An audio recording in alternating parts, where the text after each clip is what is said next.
Hello everyone, Timothy Go here on another episode of That's IT Uploaded. So what do you do when your brand falls dramatically down the market share charts and then you get new players in the game leapfrogging over you? Well, that's exactly what happened to Sony Ericsson, but it's not taking things lying down.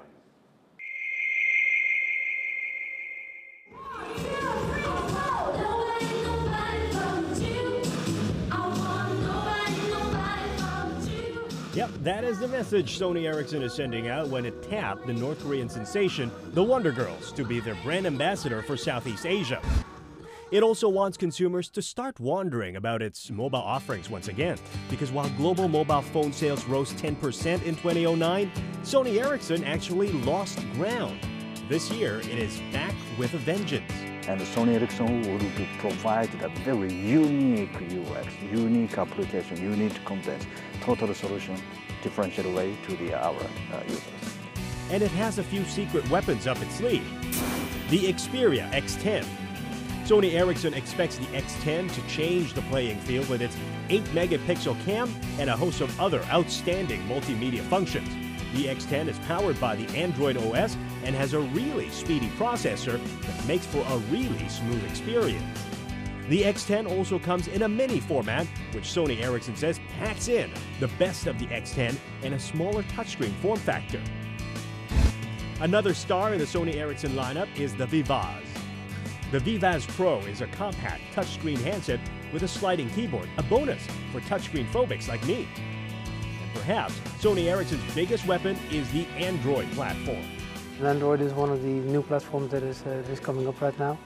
For Android specifically, we really believe that Android is providing us the opportunity to create a user experience because of the openness of the platform. You can actually do a lot of integration quite deep into the platform. So that enables us to create a very good user experience. And at the same time that you're asking about the multiple platforms, Sony Ericsson is having multiple platforms because we want to create different experiences for different people. It is no secret, the Android OS is making waves in the mobile world, so how does Sony Ericsson decide which system to use with each phone? We really start to look at, of course, is the different segments of consumers that you have, the different price points, but also the different consumer needs. That is where we start. Then, based on that, we actually look at what kind of features and user experiences, especially, that we want to provide to consumers. And then that has matching operating systems and matching hardware form factors. But then it comes to life into specific products. So it seems what they're trying to say here is that whatever they do, it is really all about you. And that includes the company's choice of brand ambassador and the catchy song they are known for. So you already own a Porsche and all the accessories that go with your car. But wouldn't it be nice to drive down the road with a matching phone to use? Well, now you can.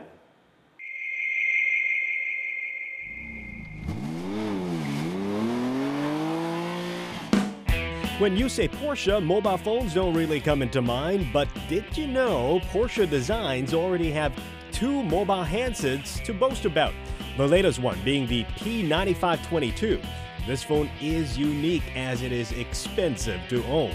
There is a built-in sensor that reads fingerprints, so only you and no one else can access and use your phone. This biometric fingerprint sensor replaces the dated security pin for owner's identification. And is there anything cooler than this? Swipe your right thumb and the device connects you to home in seconds. Swipe another finger and your wake-up call is set. Porsche Design created this so that each touch from every finger commands the phone to execute a function you set it to do. Mouth-watering as it is, this phone is exclusive to Porsche car owners only. It's totally different. I mean, this is really luxury accessories, so we don't sell this product into normal telecom channels. We go through only luxury high-end shops and store, like department store, but also Porsche car showroom. It needs to be in a very nice environment. And that is the phone's snob appeal. And priced at almost $2,000 US, how can Porsche sustain the production of something like this? It's really timeless. I mean, the first model introduced in 2007 is still selling up to now, so it's really good and it's unique, considered as a telecom product. So I think this is how the manufacturer and Porsche Design managed to sustain on this kind of hype product. Porsche says over 30% of car owners also use one of its phones, and that, it says, is an indication that this is not just a novelty.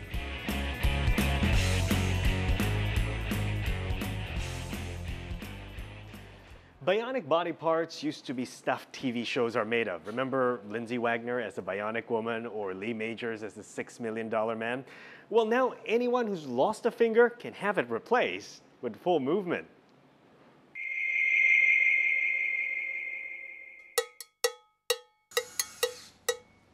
This is ProDigits, a life-changing, cutting-edge technology that lets partial hand patients, like those who have lost one or more fingers, to get back on the road to normal functioning.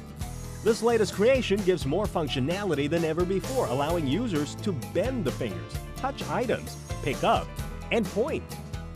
So when you apply, as you can see here, a mounting over here, which obviously applies a level of powered finger to act in opposition to the thumb. And if I power this on, you'll see that effectively this opens and closes in accordance to the same technology that is applied to the hand. But in this case, you now have this patient able to present with powered opposition to their thumb, which provides greatly enhanced activities of daily living. It means patients can do more of the simple, everyday tasks that non-amputees take for granted, like reading a book or picking up small objects. The base, sockets, and digits are handcrafted for each individual patient. Each digit contains an individually powered motor so that it can be crafted to work alongside any remaining fingers. If the patient wants the ProDigits to look natural, it can be covered with a high-definition silicone known as living skin. Meanwhile, therapists say ProDigits also acts as a powerful psychological motivator. This bionic finger comes at a hefty price tag. Each one costs between $52,000 to $67,000 US per patient, depending on the level of amputation. But the technology does have limitations. Patients with serious complex injuries might feel too much pain in the skin to be able to generate a good signal from the unit. The prosthesis also needs to be kept dry. And, at least for now, it doesn't allow patients to experience the sense of touch. But Touch Bionic says it is looking into that possibility in the future. That's all we have time to upload for you. I'm Timothy Go.